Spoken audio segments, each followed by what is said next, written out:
Hola chicos, bueno, vamos a comenzar con el tema de esófago de Barrett. Entonces, esófago de Barrett justamente implica la formación de un epitelio columnar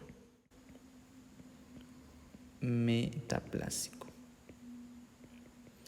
con una arquitectura justamente de criptas. También posee células caliciformes a partir de un epitelio denominado el epitelio escamoso, que vendría a pertenecer al esófago. Entonces también es muy importante tener en cuenta el término de metaplasia.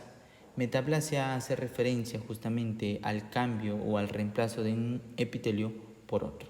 Y de hecho se va a mencionar más adelante, ya que existen, de hecho, varias hipótesis sobre el origen celular del esófago de Barrett. Entonces, este cambio de epitelio justamente se va a dar gracias a o está dada por una respuesta reparadora al daño justamente inducido, frecuentemente por el reflujo, ¿no?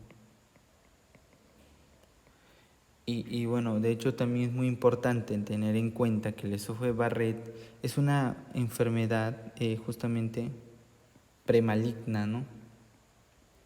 Que nos puede condicionar o nos puede predisponer hacia justamente a un cáncer, ¿no? Hacia una neoplasia, en este caso un adenocarcinoma de esófago. Y de hecho, ya hablando en términos de adenocarcinoma de esófago, tanto como la evidencia epidemiológica como la evidencia histopatológica indican que muchos de los casos surgen justamente en personas con esófago de Barrett por la progresión justamente de metaplasia intestinal justamente a una displasia y finalmente a una neoplasia. Y dada justamente la alta mortalidad, la elevada mortalidad de pacientes con adenocarcinoma de esófago y justamente un mejor diagnóstico de personas con esófago de Barrett o etapas tempranas de personas con esófago de Barrett o inclusive etapas tempranas del adenocarcinoma de esófago, esto podría mejorar los resultados, ¿no?, de esta elevada mortalidad, permitiendo así la vigilancia tanto clínica y también el tratamiento justamente de los pacientes con displasia.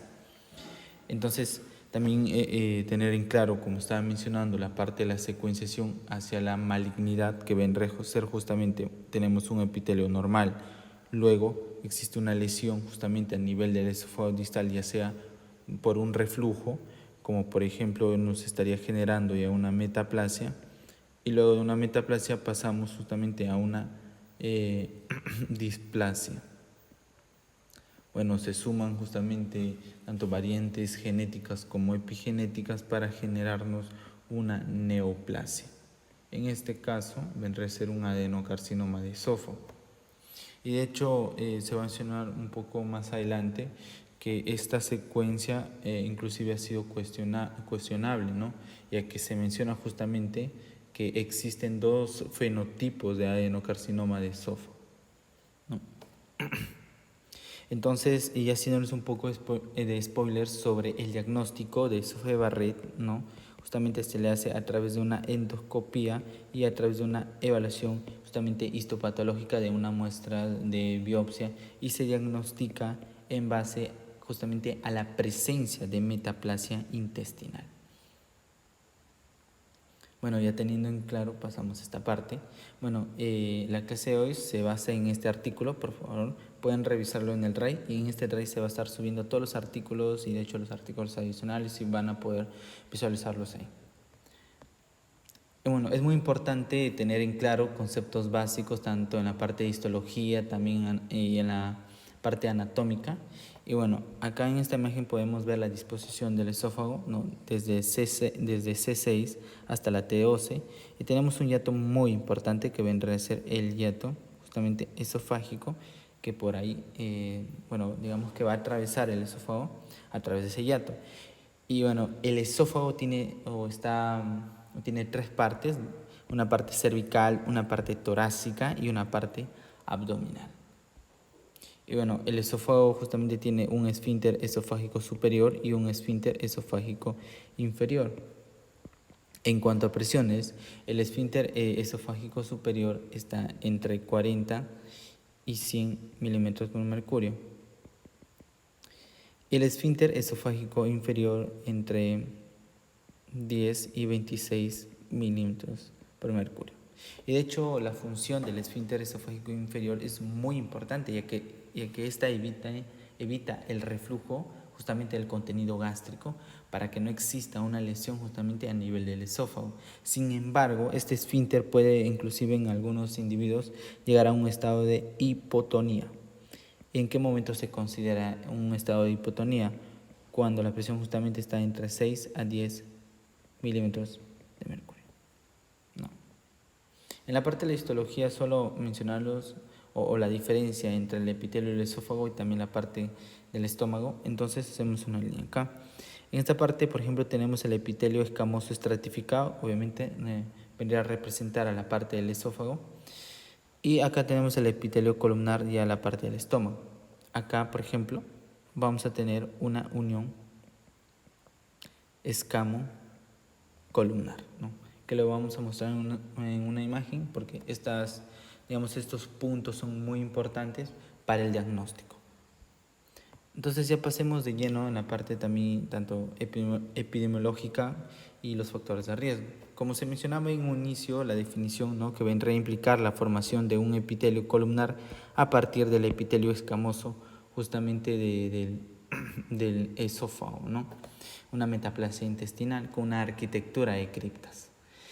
Y bueno, en la epidemiología tenemos el adenocarcinoma de esófago, que justamente es uno de los cánceres cuya prevalencia va aumentando rápidamente en los países occidentales. Y de hecho, como se mencionaba, que el esófago de Barrett es una lesión premaligna para desarrollar adenocarcinoma de esófago, y es por eso que los datos sugieren que tanto la prevalencia también como la incidencia también estén aumentando en esófago de Barrett.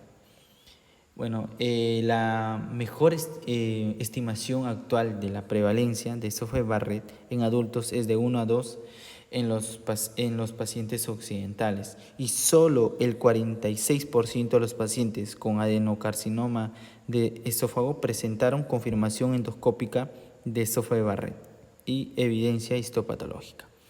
Y de hecho, la incidencia en Estados Unidos es de aproximadamente el 1 al 10%, y la edad media es aproximadamente 55 años. Y de hecho, esa comparación de pacientes justamente con adenocarcinoma de esófago que habían sido confirmados esófago de Barrett en el momento de la presentación, con aquellos que tenían adenocarcinoma de esófago pero sin confirmación de esófago de Barrett, ¿no? Entonces, es por eso, como mencionaba en un inicio, que se sugirió la existencia de dos fenotipos de adenocarcinoma, justamente con diferente comportamiento tumoral, también con una respuesta diferente al tratamiento. Y esto ha planteado justamente la secuencia de que si el adenocarcinoma de esófago siempre se desarrolla a través justamente de la secuencia que ya mencionaba, una metaplasia intestinal, una displasia y un adenocarcinoma de esófago. En cuanto a los factores de riesgo, bueno, tenemos factores demográficos. En cuanto a la etnia blanca, que vendría a ser la etnia más afectada, y justamente tiene entre 2 a 3 veces más riesgo de desarrollar esófago de Barrett y que los individuos en comparación del origen africano, ¿no? En cambio, en la parte hispana, en el origen hispano, de hecho aún no está muy claro, pero en estudios justamente mencionan el riesgo ha reducido, ¿no?, justamente en desarrollar esófago de Barrett. Sin embargo, en otros estudios el riesgo es similar a la etnia blanca. Sin embargo, en los asiáticos orientales es poco común. Y en cuanto al sexo, el riesgo de desarrollar un esófago de Barrett es aproximadamente 2 veces mayor justamente en hombres que en mujeres. Y la edad es muy importante, sobre todo mayor a 55 años, Sin embargo, el aumento de la edad también es un factor muy importante como un factor de riesgo adicional, ya que la prevalencia aumenta entre un 50% y un 100% por cada década de vida en los adultos. En los factores de estilos de vida vamos a mencionar el tabaquismo. Bueno, el tabaquismo, justamente en la comparación con una persona que nunca ha fumado, con una persona fumadora actual o exfumador, tiene alrededor o mayor al 50% más de riesgo de poder desarrollar un esófago de Barrett. En el caso de la dieta, justamente con un aumento de la ingesta de verduras, vendría a tener un efecto justamente protector contra el esófago de Barrett. En la parte del aumento de la ingesta de carnes rojas, de hecho el artículo menciona de que justamente no parece estar asociado. Sin embargo, algo muy importante, que se había detectado niveles elevados de óxido nítrico, justamente que han sido procedentes de fuentes dietéticas en el esófago distal. Y los experimentos que se hizo justamente en los cultivos celulares sugieren que puede contribuir en parte al desarrollo del esófago de Barrett. Y esto da como resultado, de hecho, a la formación de óxidos nítricos superiores, lo que podría contribuir justamente a la mutagénesis en las células celulares epiteliales de la unión gastroesofágica. Bueno, en cuanto al alcohol, en el alcohol es muy importante el tipo, ¿no? Ya que, por ejemplo, el vino tiene un efecto, parece tener un efecto justamente protector. En cambio, en los licores fuertes ya nos predisponen con mayor riesgo a poder desarrollar un esófago de Barrett. También en la parte de la obesidad, al igual que el alcohol, es muy importante el tipo de obesidad. Bueno, en este caso vendría a ser sobre todo una obesidad central. El riesgo de desarrollar esófago de Barrett es aproximadamente 2 veces mayor justamente en pacientes obesos que en aquellos que no lo son, ¿no? Y justamente obesidad se considera mayor a 30. Bueno, ¿cuál es, digamos, esa relación de la obesidad con desarrollar un esófago de Barrett, ¿no? Justamente está mucho más relacionado con los efectos hormonales, ¿no?, que tróficos asociados a este tipo de obesidad, como por ejemplo un aumento de la insulina y un aumento de la leptina. Algo muy interesante, la leptina, es que justamente vendrá a ser la hormona de la saciedad. Entonces, en los obesos lo que va a suceder es que hay un aumento de la leptina, pero hay una resistencia a la leptina. Entonces, no va a cumplir su función anorexigénica. Bueno, se va a hablar justamente en un tema de conversatorio de obesidad mucho más sobre esta hormona. Además de eso, también puede influir en la ERGE a través de justamente del aumento de la presión intraabdominal y con la disminución justamente de las presiones del esfínter esofágico inferior, llevándolo a un estado de hipotonía. Bueno, ahora en los factores específicos de ERGE, como mencionábamos, que la ERGE sobre todo, la ERGE crónica, una de las complicaciones de la ERGE crónica vendría a ser justamente el esófago de Barrett. Entonces, es por eso que no es sorprendente que los factores de riesgo del reflujo gástrico también estén fuertemente asociados con el esófago de Barrett. Entonces, acá podemos visualizar las alteraciones fisiológicas, ¿no? Como por ejemplo, que mencionábamos en un inicio, la hipotonía del esfínter esofágico inferior, el aumento de la producción del ácido clorhídrico y el aumento también de la bilis. Aunque de hecho la ERGE, ¿no?, que es un factor muy importante tanto para como el esófago de Barrett como para el adenocarcinoma, justamente entre el 40 y el 50% de estos pacientes con estos trastornos no informan de hecho síntomas de reflujo crónico, lo que sugiere que justamente el reflujo silencioso u otros factores de riesgo son muy importantes en parte de la patogenia de esófago de Barrett y del adenocarcinoma de esófago. De hecho, en la historia familiar justamente se correlaciona y la prevalencia, de hecho, de esófago de Barrett en personas con antecedentes familiares de esófago de Barrett es de alrededor de 6 al 7,3%. Y es muy importante, justamente la agregación familiar debe interpretarse con cautela, ya que también podría deberse justamente a factores que ya mencionamos, a factores ambientales comunes, como por ejemplo la dieta y el tabaquismo, ¿no? En el caso de medicamentos vamos a tener a los AINES. Entonces, ¿qué van a hacer los AINES? Inhibir la COX-1. Entonces, al inhibir la COX-1 ya no vamos a tener protección gastrointestinal.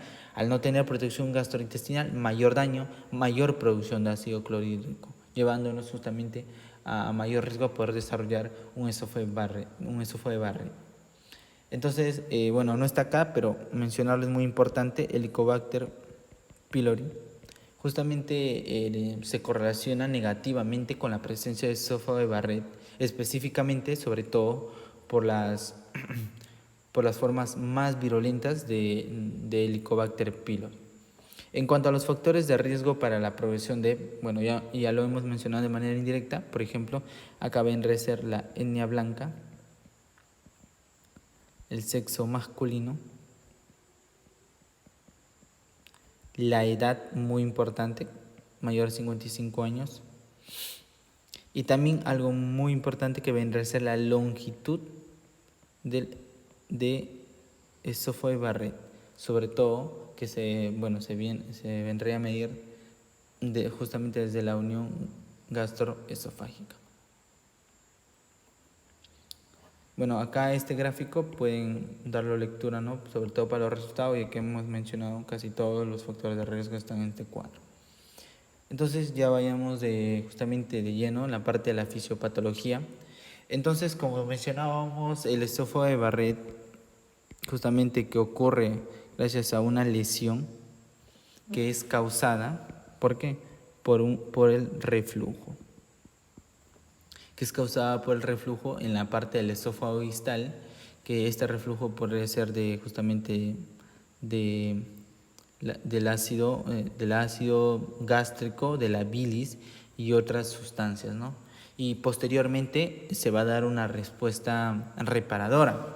Y de hecho, cuando existe una lesión en la parte del esófago distal, ¿no? Tenemos entonces un epitelio normal, existe una lesión, normalmente lo que va a suceder es una regeneración, ¿no? Una regeneración de las células escamosas.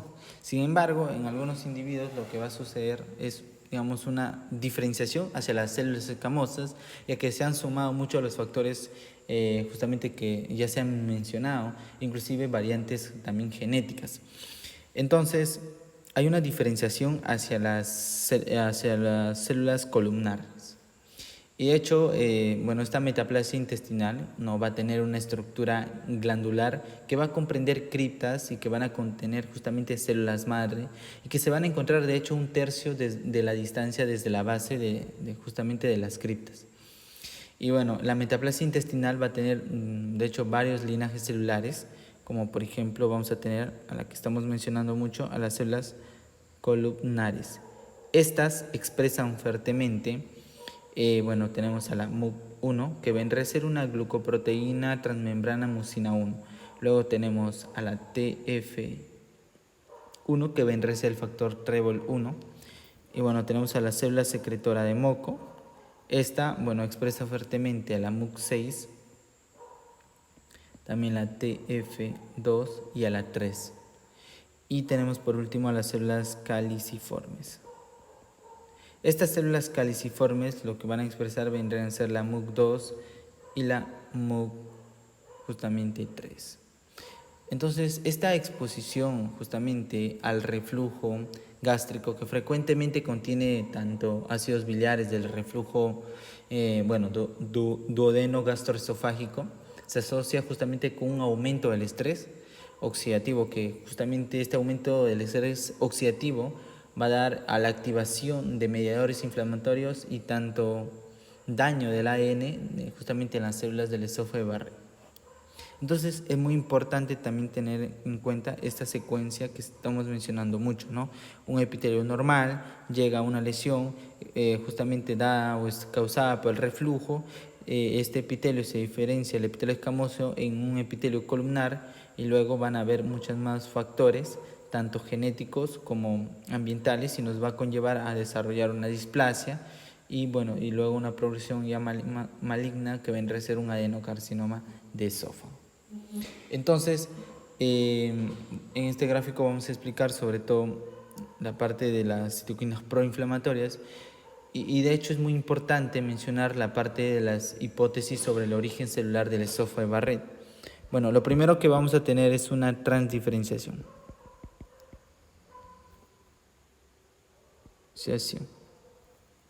Justamente de las células escamosas pero maduras. Estas se van a diferenciar directamente en unas células columnares. Y esto en el entorno inflamatorio que justamente ha sido inducido por el reflujo, está mediado justamente por la prostaglandina E2, por el factor justamente necrosis tumoral y por el factor nuclear kappa beta. Esto lo que van a provocar es una disminución de la señalización de Notch y un aumento de la señalización de Hengenhot. Y por ejemplo, tenemos acá un aumento de la CDX2, esto que vendría a ser justamente un factor de transcripción que va a contribuir de hecho de manera importante en la transdiferenciación de las células escamosas, justamente a la metaplasia intestinal. Y algo muy importante también que no está en el gráfico, que vendría a ser el factor de crecimiento transformante beta, ya que en estudios de justamente ratones, esta indujo un fenotipo columnar justamente en el epitelio, en la unión escamo-columnar. Y he hecho otras hipótesis, como por ejemplo vamos a tener la diferenciación justamente de las células progenitoras, en este caso inmaduras. Digamos que vamos a tener una de forma directa que se va a diferenciar en metaplasia intestinal o epitelio columnar, y otra que se diferencia en unas células de transición y luego en células columnares o una metaplasia intestinal. Y bueno, en cuanto a la susceptibilidad también de la línea germinal y también los factores ambientales, y de hecho esta susceptibilidad de esófago de Barrett vendrá a ser un efecto que está compuesto tanto como factores que ya mencionamos, factores ambientales, también variantes justamente genéticas somáticas y también variantes epigenéticas.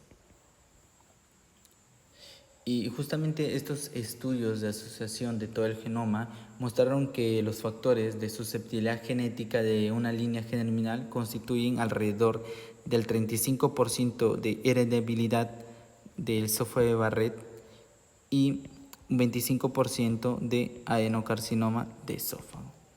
Entonces, estos estudios de asociación de todo el genoma, de hecho mostraron que un componente poligénico subyace al riesgo de esta enfermedad en individuos de esófago de Barrett y adenocarcinoma de esófago no relacionados. Y de hecho, esta proporción sustancial de polimorfismos de un solo nucleótido se van a superponer en individuos justamente con esófago de Barrett y adenocarcinoma de esófago, lo que sugiere justamente una base genética compartida de susceptibilidad.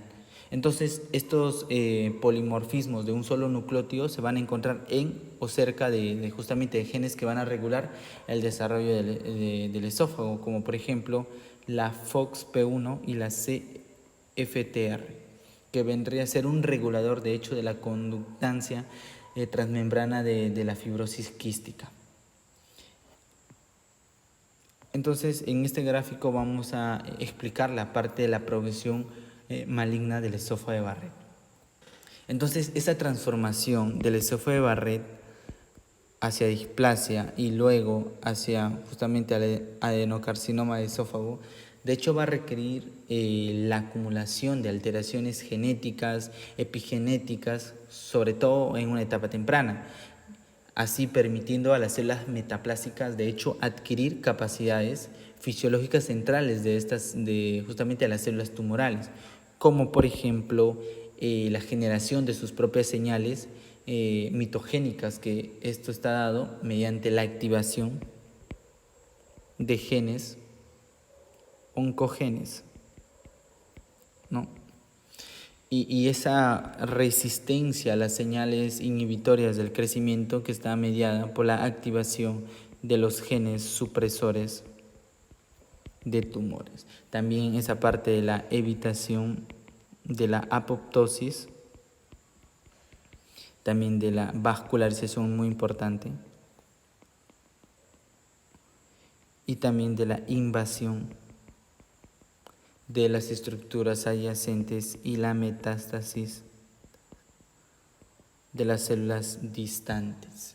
Entonces, esta adquisición de estas capacidades, de hecho, se ve facilitada por la inestabilidad tanto genómica, de mutaciones somáticas, conductoras y pasajeras, y sobre todo de un microambiente inflamatorio que promueve, de hecho, al crecimiento de tumores, a la formación de tumores. Entonces, en este gráfico, de hecho, están todas las vías de progresión maligna y sobre todo esa secuenciación del exoma completo del ADN, que justamente ha sido extraído de áreas del esófago de Barrett adyacentes al adenocarcinoma de esófago, que justamente han revelado una frecuencia de mutación somática, de hecho, entre 1,3 a 5,4 mutaciones justamente en ADN. Y de hecho es mucho mayor que los carcinomas de próstata o mama. Entonces, hablando ya de la parte de la vía tradicional, que justamente vendría a ser una mutación de la TP53, que justamente son mutaciones tempranas, compartidas de hecho en el desarrollo de tumores, ya que se encuentra tanto en adenocarcinoma de esófago como en esófago de Barrett, no displásico. Entonces, estas mutaciones, estas mutaciones de la vía tradicional, solo una minoría de estos tumores progresan a lo largo de la vía tradicional. Entonces, estas mutaciones pasajeras que van a ocurrir justamente tempranamente contribuyen a una mayor expansión clonal y también a cambios en la diversidad clonal, mientras que la adquisición de una mutación impulsora empuja a la célula justamente hacia el cáncer. Y de hecho, estos estudios de secuenciación tanto del exoma completo, tanto como del genoma completo, justamente se ha identificado otra vía hacia la malignidad, como por ejemplo la vía de la duplicación del genoma. Esto consiste primero en las mutaciones de la TP53, que luego justamente es seguida por la duplicación del genoma, justamente en tejidos displásicos, y luego la inestabilidad genómica y la amplificación de oncogenes justamente en tejidos cancerosos. Justamente otros eventos genómicos, como por ejemplo tenemos acá la cromotripsis, ¿no?, que vendría a consistir por la ruptura de cromosomas, y bueno, luego tenemos a la cataegis, que vendría a ser esas regiones justamente localizadas de hipermutación, y la ruptura fusión y puente consiste justamente en la ruptura del cromosoma, luego está seguida por una fusión y luego una formación de puentes. Bueno, ahora en la parte de la clínica, bueno, como mencionábamos, la metaplasia columnar intestinal, justamente especializada, es típica del esófago de Barrett, justamente no causa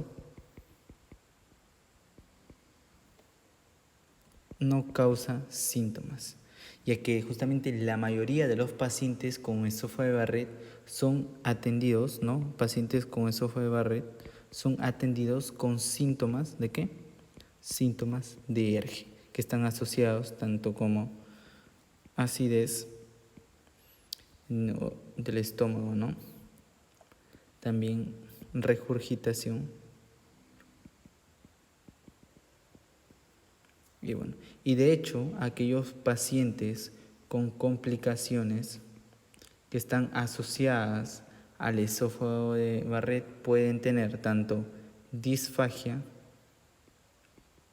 también odinofagia,